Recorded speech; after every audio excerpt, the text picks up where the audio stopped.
Part 1. A kid with a billionaire problem. Malik Carter never thought he'd be famous. He wasn't a rapper, an athlete, or even a TikTok star. He was just a 15-year-old kid from Atlanta who somehow became the owner of a whole bank. Yeah, a bank. Wait. Y'all say I own a what? Malik's voice cracked as he stared at the lawyer. His peanut butter sandwich was stuck in his hand, completely forgotten.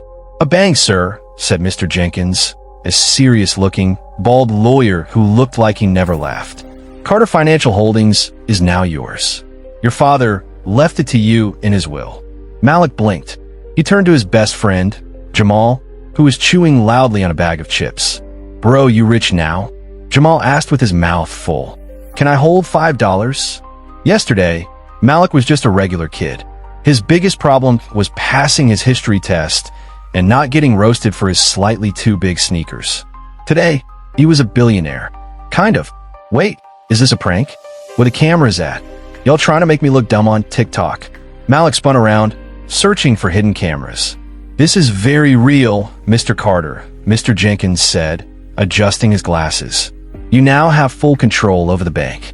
Of course, you will need guidance, and there is a board of directors. A board of who now? Malik threw his sandwich on the table. Man, I don't even got a driver's license. And y'all want me to run a whole bank? What even IS and interest rate? Jamal nodded like he knew the answer. It's like when your mom tells you to clean your room and you don't, so she adds extra chores. Interest. That's not it, but okay. Malik sighed and flopped back into his chair. So what you're saying is, I got money, but I have to run a bank to keep it? That is correct, Mr. Jenkins said. Your father wanted you to learn responsibility. Malik groaned and dropped his head on the table. Man, couldn't he have just grounded me? This is too much. Jamal grinned. Hey, on the bright side, we about to be ballin'. Malik side-eyed him. We? Boy, get your broke self out my bank. Our bank, Jamal corrected, throwing an arm around Malik. Remember, I was here before the money. I got ideas, bro. What if we turn the bank into a sneaker store? Boy, Malik slapped his forehead. I can't with you. Meanwhile, across the city, a group of serious-looking business people sat in a meeting room, talking about Malik's bank. He's just a kid, one man said. He has no idea what he's doing, which is why we need to take control. A woman in a navy blue suit added. We cannot let a child make decisions about a multi-million-dollar business. The chairman smiled slowly. Then we just have to make sure he fails. Just like that, Malik Carter had more than just a billionaire problem. He had enemies. Part 2. Welcome to the bank, Mr. Carter. Malik Carter had never been this nervous in his entire life. Not when he had to present a history project in front of the whole class. Not even when he texted his crush and saw the 3 little dots pop up, then disappear. This was worse. He was standing in front of Carter Financial Holdings, his bank. A 15-year-old with no job experience, no credit score, and no clue what he was doing. The massive glass building stretched up into the sky, looking like something straight out of a superhero movie. Fancy cars pulled up in front, dropping off people in suits who looked like they made more money in a day than he had seen in his whole life. Jamal stood next to him, chewing on a piece of gum like this was just another Tuesday. Bruh, you ready? Nope, not even a little bit, Malik muttered. What if they kick me out? What if I mess everything up? Jamal shrugged. Then we go back to the block and tell everybody you had a bank for one day and lost it. That's legendary in its own way. Malik groaned, not helping. Taking a deep breath, he adjusted his hoodie and stepped inside. The moment he crossed the doors, the place went silent. Phone stopped ringing. Typing paused. Even the janitor, who had been casually mopping the floor, froze like someone had hit the pause button on his life. Malik swallowed hard. Morning. A woman in a navy blue suit stepped forward. She had sharp glasses, blonde hair and a tight bun, and the serious expression of a teacher who caught you chewing gum in class. Good morning, Mr. Carter. Welcome to Carter Financial Holdings. I'm Mrs. Thompson, your assistant. If you need anything, I am here to help. Oh, cool. Can you help me not be here? Malik whispered, his voice barely above a breath. Mrs. Thompson either ignored him or had selective hearing because she handed him a clipboard and continued. This is today's schedule. You have a board meeting in 15 minutes, a financial report review at 11, and a press conference at noon. And what now? A press conference. The media is eager to hear from the youngest bank owner in history. Malik blinked. You sure they don't want to hear from somebody who actually knows what they're doing? Jamal grinned. Bruh, you famous now. I should be your manager. You should be in school. Malik shot back, shaking his head. Mrs. Thompson cleared her throat. Mr. Carter, if you'll follow me, the board members are waiting. The board meeting. Walking into the conference room felt like stepping onto a battlefield. A long table stretched across the room, surrounded by men and women in expensive suits. They all looked up as Malik entered, their faces a mix of curiosity, doubt, and, on some, clear annoyance. A man with silver hair and a stiff suit stood up. Mr. Carter, welcome. I'm Mr. Whitmore, the chairman of the board. We've been eager to meet you. Malik nodded, trying to look confident. Yeah, same.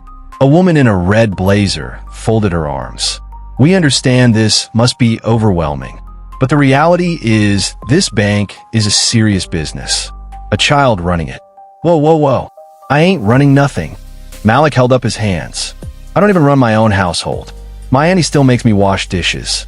You'll really think I'm about to make bank decisions. He let out a nervous laugh. Nope, y'all got the wrong dude. The board members exchanged glances. Mr. Whitmore cleared his throat. Mr. Carter, as the sole heir to Carter Financial Holdings, you do have authority. However, we are here to assist you. Your father built this institution with strong leadership, and we... Hold up, y'all know my dad, right? Then y'all know he wouldn't just drop a whole bank in my lap without a backup plan. So what's the plan? Malik asked, crossing his arms. The room went silent. Some of the board members actually looked impressed. Mr. Whitmore nodded. Your father did put guidelines in place. The board will continue managing daily operations while you observe and learn. Over time, you will take on more responsibility. Malik let out a breath. Okay, that sounds better. Because if y'all were expecting me to make some big money decisions today, we all would have been broke by tomorrow. A few board members chuckled. Even the woman in the red blazer smirked a little. Maybe he wasn't doing too bad after all. The press conference. By the time noon rolled around, Malik was convinced this day would never end. He was led into a room filled with reporters, cameras, and flashing lights. He blinked against the brightness. Mrs. Thompson leaned over and whispered, "Just answer their questions honestly. Keep it simple." Malik stepped up to the microphone. The reporters started shouting all at once. Mr. Carter, how does it feel to own a bank at 15? Do you have any experience in finance? What are your plans for the future of Carter Financial Holdings? Malik rubbed the back of his neck. Oh, it's weird. Real weird. I mean, yesterday I was worried about my math homework.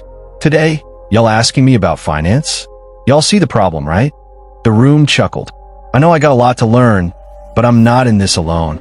I got smart people helping me. So, my plan for now is to learn, listen, and not do anything that'll make my mama yell at me. Another chuckle rippled through the crowd. Maybe he wasn't totally failing at this. A dangerous plan. Meanwhile, across the city, the same group of business people from before sat in a dimly lit conference room. The chairman leaned back in his chair, fingers steepled. He's handling himself better than expected. The woman in the red blazer frowned. But he's still a kid. If we push the right buttons, he'll make mistakes. And when he does, we'll be ready to take control. Back at the bank, after surviving his first day, Malik collapsed into a chair in his new office. Bro, I feel like I just ran 10 laps. Jamal snatched a bottle of water from the desk and plopped down next to him. Yeah, but you killed it. You think? For sure. Now, about turning this place into a sneaker store. Malik tossed a pen at him. Boy, they both burst out laughing. But deep down, Malik knew this was just the beginning. And something told him not everyone wanted him to succeed. Part 3. A Billionaire's First Crisis. Malik Carter had barely survived his first day as a bank owner, and already trouble was knocking at his door. Literally. He had just sat down in his oversized office chair, which was so big it made him look like a toddler in a throne, when Mrs. Thompson walked in with a stack of papers taller than his confidence. Mr. Carter, we have a problem. Malik sighed. Mrs. Thompson, if this problem involves math, big words, or me actually making a real decision, I might cry." She didn't laugh. That was a bad sign. The bank's quarterly financial report just came in, and there's a discrepancy. And what now? She placed the papers on his desk and pointed at some very official-looking numbers. "We're missing $3 million. Malik choked on his juice box. $3 million. He wiped his mouth. "Like gone? Poof. Disappeared? Stolen?" Mrs. Thompson nodded. "It seems so." Jamal, who had been lounging on the couch eating chips, sat up fast. "Hold up. Y'all just losing millions? Like, how do you even do that?" "I lost $20 once and almost had a breakdown." "It wasn't lost," Mrs. Thompson said, adjusting her glasses. "It was taken, and if we don't figure out who did it, the board will blame you, Mr. Carter." Malik felt like someone had just dropped a refrigerator on his chest. "Me? I just got here. I haven't even used my bank owner discount yet." "Wait, do I get a discount?" "No," she said flatly. "Well, that's disappointing." Jamal leaned in. "Okay, but for real, who would steal from your own bank? That's like robbing yourself." Mrs. Thompson hesitated. "I have a suspicion, but it would be dangerous to accuse someone without proof." Malik narrowed his eyes. "Oh, we getting proof? Nobody's blaming me for something I didn't do. Time for some investigating." Jamal grinned. "Oh, we detectives now? Like a buddy cop movie?" Malik smirked. "Exactly, but with less explosions and fewer chances of us going to jail." The investigation begins. With no time to waste, Malik and Jamal dived into their new detective roles. They needed to figure out how someone could swipe $3 million without anyone noticing. Luckily, they had access to all the financial records. Unluckily, those records looked like an alien language to them. "Bruh, these numbers got me sweating," Jamal said, staring at the spreadsheets on the computer screen. "Why are they all so tiny? My eyes hurt." Malik groaned. "Forget the numbers. We need to think like the thief. If you were stealing money, how would you do it?" Jamal thought for a second. "I'd take small amounts at a time so nobody noticed. Like if I took $1 from 1,000,000 people, I'd be rich." Mrs. Thompson, who was still in the office, raised an eyebrow. "That's actually a real crime technique called salami slicing." Jamal gasped. "I was just joking. You telling me people really do that?" She nodded. "Yes, but in this case, the money was taken in a single, large transaction. Someone moved it to an offshore account." Malik snapped his fingers. "So that means whoever did it had access to the system. Someone high up, right?" "Most likely," Mrs. Thompson said. "The list of people who could authorize a transfer that big is very short." Malik leaned forward. "Then we start there. Who's on the list?" Mrs. Thompson pulled up a file. Only 3 people had the power to approve such a transfer. Mr. Whitmore, the chairman of the board, Mrs. Ellis, the head of financial operations, and Malik's eyes widened. "Me? I can't even approve myself to leave class early." Jamal shook his head. "This feels like a setup. Someone trying to frame you, bro." Mrs. Thompson nodded. "That's possible, but proving will be difficult." Malik stood up. "Then we better get started. I don't know how banks usually solve crimes, but we're about to do it the Malik Carter way." Step 1. The fake meeting. The first thing Malik did was call an emergency meeting with the board.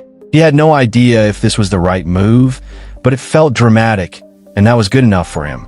As the board members settled into their chairs, Malik walked in with a notepad and an extremely serious expression.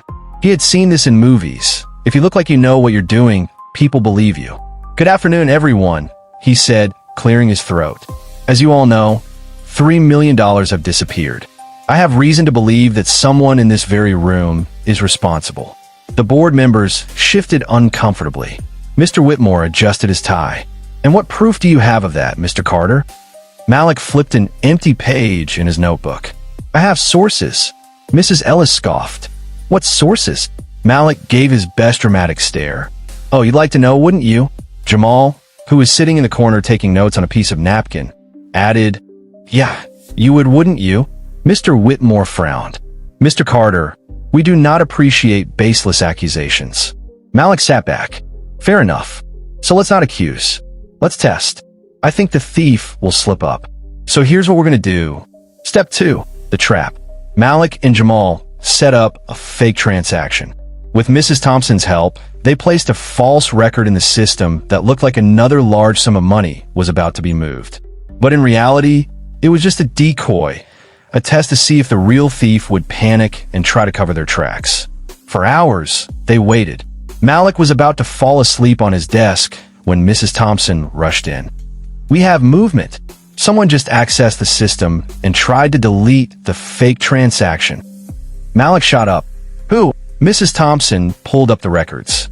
The account that attempted to erase the transaction belonged to Mrs. Ellis. Malik grinned. "Gotcha." Malik grinned. "Gotcha." The confrontation. The next morning, Mrs. Ellis walked into her office, expecting a normal day. Instead, she found Malik, Jamal, and Mrs. Thompson sitting behind her desk like they owned the place. "Good morning," Malik said cheerfully. "Or should I say, bad morning for you." Mrs. Ellis froze. "What is the meaning of this?" Jamal tossed a file onto the desk. "You tell us." Mrs. Thompson crossed her arms. "We caught you. You tried to erase the fake transaction. That means you've been watching the system closely because you were afraid of getting caught." Mrs. Ellis's face paled. "This is ridiculous. You can't prove anything." Malik smirked. "Oh, but we can. And guess what? The police love hearing about stolen millions." Mrs. Ellis's shoulders slumped.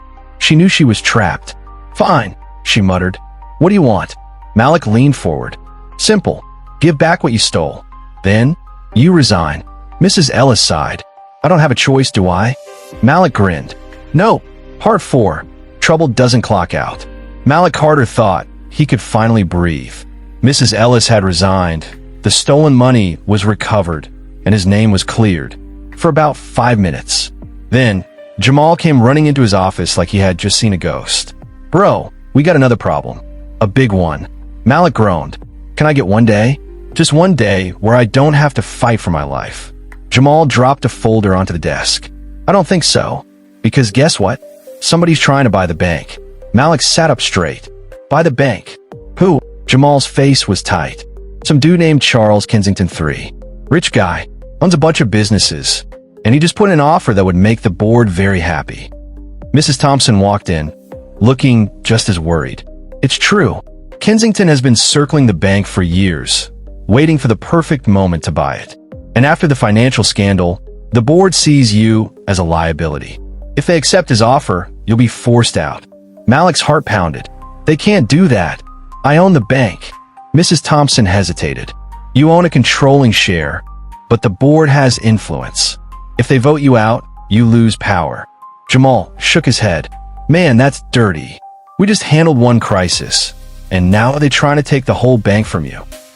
Malik clenched his fists. "Not happening. If Kensington wants a fight, he's going to get one." The enemy in a suit. Later that day, Malik found himself in a high-end restaurant across from Charles Kensington III. The guy looked exactly how Malik expected. A perfectly tailored suit, a watch that probably cost more than a house, and an arrogant smirk that made Malik's stomach turn. Kensington leaned back in his chair, sipping expensive tea like he owned the world. "Malik, let's be honest. You're out of your depth. A 15-year-old running a bank? It's laughable. The board knows it, the world knows it, and deep down, even you know it." Malik crossed his arms. "You done? Or you want to keep talking just to hear your own voice?" Kensington chuckled. "I admire the confidence. But confidence doesn't run banks. Experience does. So here's my offer. I buy the bank, you walk away a very rich young man, and we all move on happily." Malik narrowed his eyes. "And if I say no?" Kensington's smile never wavered. "Then I'll make sure the board votes you out. Either way, you lose." Jamal, who had been sitting quietly, suddenly leaned forward. "Bro, do you hear yourself? You sound like a straight-up movie villain." Kensington ignored him. "I'll give you 24 hours to decide. Think carefully." Malik stood up. "Oh, I'll think about it. And then I'll make sure you regret underestimating me." Game plan. Back at the bank, Malik paced around his office. "Okay, we need a plan. If Kensington wants this bank, that means it's valuable. But why now?" Mrs. Thompson tapped on her tablet. "Kensington is known for hostile takeovers. He swoops in when a business is weak, then flips it for profit. The financial scandal made us vulnerable. Jamal snapped his fingers.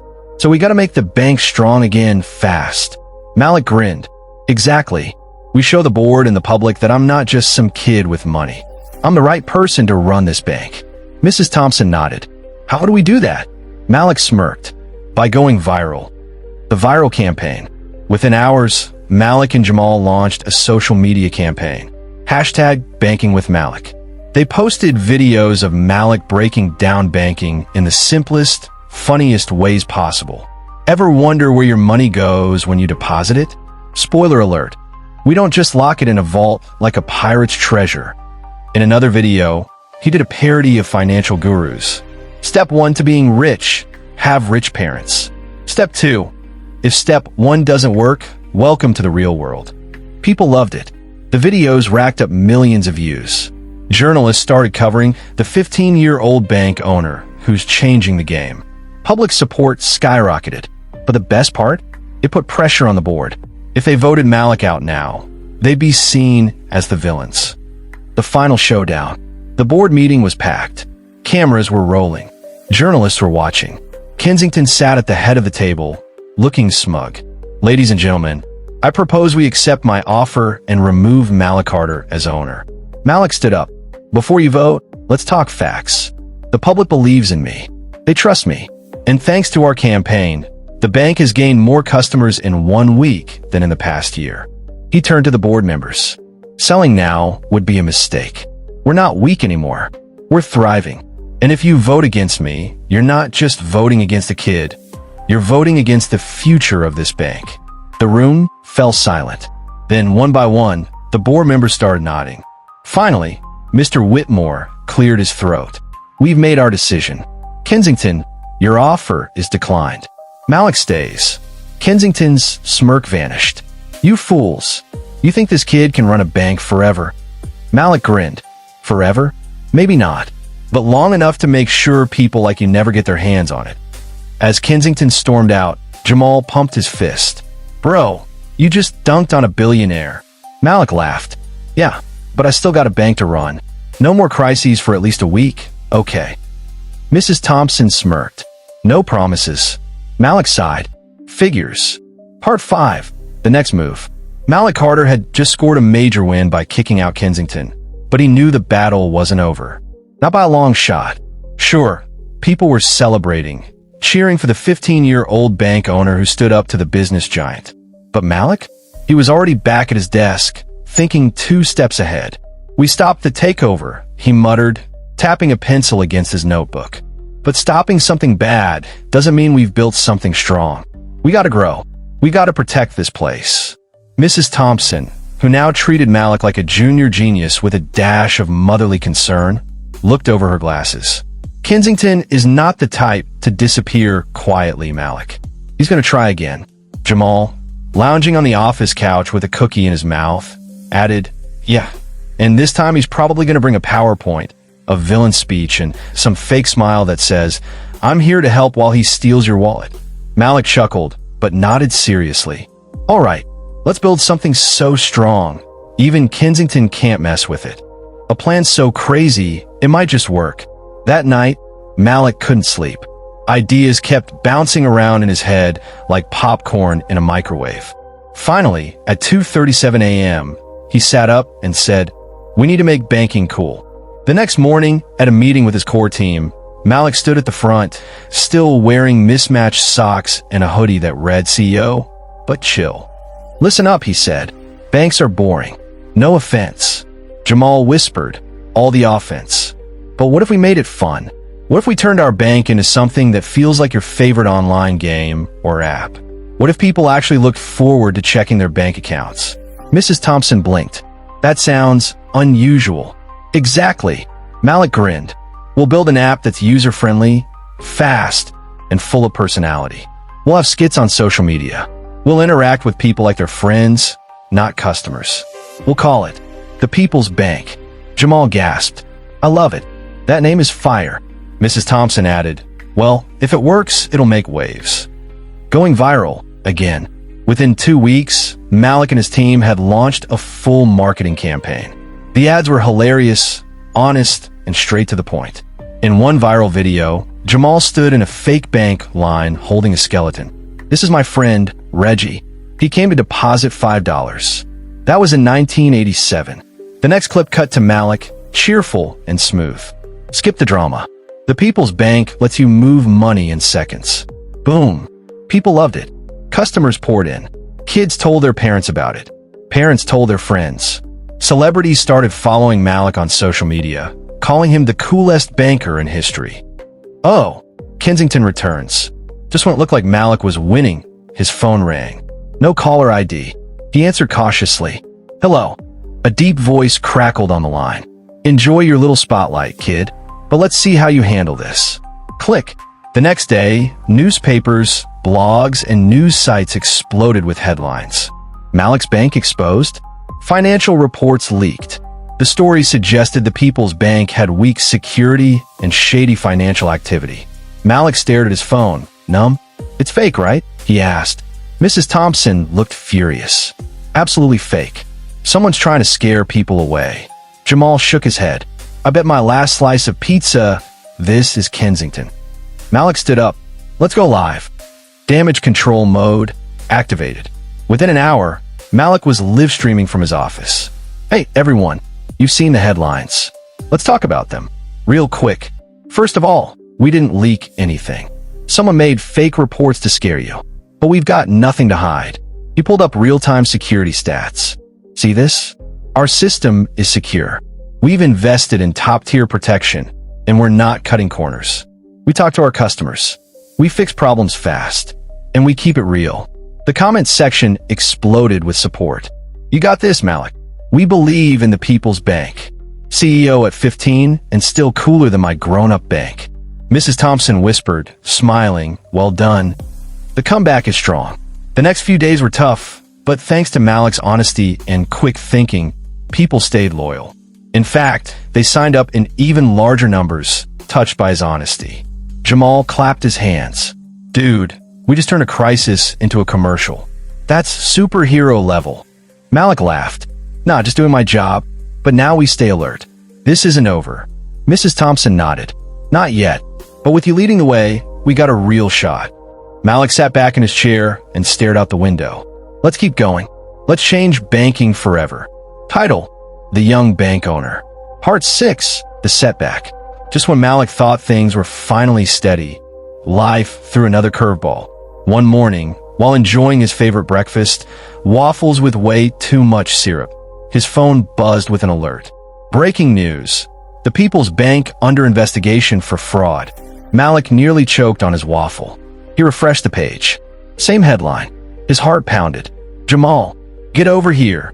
Jamal, still half asleep, shuffled in wearing socks but no shoes. "Bro, it's too early for emergencies." Malik shoved the phone at him. Jamal read it, blinked, then dramatically fell onto the couch. "Welp, it was a good run. You had a nice bank for, what, a few months?" "Not funny." Malik snapped. "We have to fix this." Damage control mode. Mrs. Thompson stormed into the office. "Malik, we have a problem." "Yeah, I saw," Malik said. "Where's this coming from?" Mrs. Thompson tossed a folder on his desk. "Someone hacked our records and posted fake transactions online. It looks like we're stealing money." Jamal whistled. "That's dirty. Kensington, right?" Malik nodded. "Who else? We need proof it's fake." The evidence hunt. Malik called in Marcus and Kayla, his team tech geniuses. "Find out where this hack came from," he told them. "And do it fast." Kayla cracked her knuckles. "Give us an hour." They worked furiously, screens flashing code. Then Marcus yelled, "Got it." The fake transactions were uploaded from an IP address, registered to Kensington Enterprises. Mrs. Thompson smirked. "Caught red-handed." Malik grinned. "Now let's flip this on them." Going public again. Malik jumped on a live stream. "Hey everyone, you've probably seen the headlines about my bank being investigated. Well, guess what? It's all fake. And we have proof." He shared the hacked transaction logs and the Kensington connection. "Nice try, but we don't fall that easy. We're here to stay." The internet exploded. Hashtag Justice for Malik trended for hours. Even celebrities started tweeting, "Leave the kid alone." Kensington's next move. The next day, Malik received an email from Kensington himself. Clever boy. But this is far from over. Malik exhaled. Oh, it's on. Retaliation begins. After school, Malik sat with his crew in his office, drumming his fingers on the desk. All right, we need a counter strategy. Kensington won't stop unless we hit back harder. What are you thinking? Mrs. Thompson asked. We expose more than just the fraud. We need to prove he's been sabotaging other businesses too. If he's doing this to us, we're probably not the first. Marcus grinned. You want us to go digging? Because we love digging. Malik nodded. Find everything you can. If he's got skeletons, I want them all out of the closet. The underground files. For the next 48 hours, Malik and his team barely slept. Marcus and Kayla worked on cracking hidden records, while Mrs. Thompson reached out to small businesses that might have been Kensington's past victims. One by one, the stories poured in. Coffee shops mysteriously losing leases, small tech startups vanishing overnight, and even a few neighborhood banks that got crushed under sudden legal troubles. Malik clenched his fists. He's been doing this for years. Jamal looked up from his laptop. You might want to see this. On his screen was an email leak showing Kensington bragging about crushing small businesses. Malik smirked. That's it. That's our bombshell. The press conference. The next morning, Malik called for a press conference. With cameras rolling, he took a deep breath and spoke. Ladies and gentlemen, we have undeniable proof that Kensington Enterprises has been sabotaging businesses for years. Not just mine, but dozens of others. He displayed the leaked emails and business records. This isn't just about me. This is about corruption, power, and greed. And I refuse to back down. The audience erupted into applause. Kensington's fall begins. Within hours, Kensington's stocks plummeted. Investigations were launched. The internet was flooded with #BoycottKensington. Malik sat back, watching the chaos unfold. And that, ladies and gentlemen, is how you fight back. Part 7, the final move. Malik sat at his desk, scrolling through the latest headlines. Kensington's empire was crumbling, but something didn't sit right. The man had been too quiet, and that was never a good sign. His phone buzzed. It was Mrs. Thompson. Malik, we have one last problem. Kensington's lawyers are trying to pin all the fraud on some low-level employee to save him. Malik sighed. Of course, he's trying to slip away. But not this time. The big decision. Malik called a meeting with his team. All right, we need a final move. We can't just let him escape. Jamal raised a hand. We could challenge him to a boxing match. Winner takes all. Mrs. Thompson rolled her eyes. Or we could focus on real solutions. Malik grinned. We need one last piece of evidence. Something that proves Kensington was behind everything. Marcus, Kayla, you think you can find it? Kayla smirked. Already on it. The final evidence. A few hours later, Marcus burst into the office, panting like he had just run a marathon. Got it. A recorded call. Kensington personally ordered the fake transactions. Malik's eyes widened. This is it. This is the nail in the coffin. He played the audio for the team. Kensington's voice was clear as day. Make sure those fake transactions look real. That kid's bank won't survive. Silence filled the room before Jamal clapped his hands together. Man, this dude is really a villain straight out of a movie. Mrs. Thompson nodded. This is enough to bury him. Malik smirked. Then let's end this. The final blow. The press conference was packed. Journalists, business analysts, and even a few celebrities showed up. Malik stood at the podium, nerves buzzing, but he took a deep breath and pressed play on the recording. Kensington's voice echoed across the room. Make sure those fake transactions look real. That kid's bank won't survive. Gasps filled the air. Reporters scrambled to take notes. Cameras flashed nonstop. Then the questions started flying. Malik, what do you want to happen next? He cleared his throat. Justice. Kensington tried to ruin people's lives for money. He shouldn't be allowed to walk free. By the end of the day, #ArrestKensington was trending worldwide. Kensington falls. The next morning, Malik was woken up by Jamal screaming from the living room. Bro, turn on the news. Malik stumbled out of bed and grabbed the remote. Breaking news. Billionaire businessman Kensington has been arrested on fraud charges. Malik let out a slow whistle. Well, that was fast. Mrs. Thompson called a few minutes later. Malik, your bank's reputation is stronger than ever. Investors are flooding in. You did it. Malik smiled. We did it. Victory at last. With Kensington out of the way, the People's Bank flourished. Customers poured in, and businesses trusted them more than ever. One afternoon, Malik sat in his office, finally taking a moment to breathe. Jamal plopped onto the couch. So, what's next? You taking over the world? Buying an island? Malik chuckled. No, man. I think I just want to enjoy being a kid for a while. Jamal gasped dramatically. Wait, you mean video games? Movie nights? Sleep? Malik laughed. Yeah, I think I've earned it. As he leaned back in his chair, he finally allowed himself to relax. The battle was over, and for the first time in a long time, he felt free. Wait, don't go yet. If you love this story, drop a comment and tell me your favorite part. Hit that subscribe button so you don't miss what's coming next. Trust me, it's going to be even crazier. And share this with a friend who needs a wild, emotional ride. Go on, do it now. You know you want to.